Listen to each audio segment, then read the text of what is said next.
The Dream World, daigdig ng mga panaginip.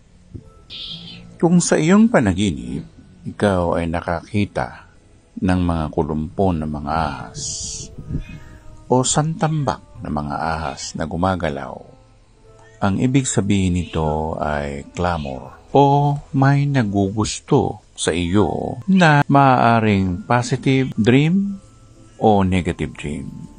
Bantayan lamang ang mga pangyayari sa buhay mo.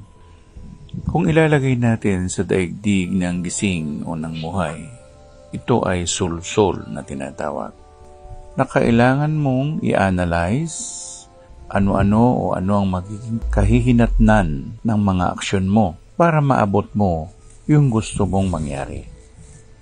Hindi ka pwede kasi sa tsamba-tsamba lang, kasi may kapalit. May gastos, may paghihirap, mayroon ding nakaambang kaaway. At habang nilalapitan ka ng mga nasabing ahas sa panaginip, ang ibig sabihin niyan ay pinag-iingat ka kung tama ba ang iyong desisyon sa iyong buhay.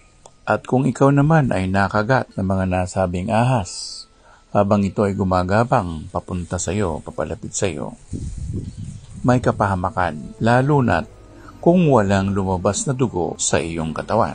Subalit, kapag kinagat ka ng nasabing ahas at bumulwak ang dugo, ang ibig sabihin niyan, binibigyan ka ng pagkakataon ng Panginoong Diyos sa isang mabuting kapalaran. Kaya sinasabing patulan mo ang nasabing sitwasyon o maging handa ka sa magiging hamon sa iyo ng nasabing panaginip.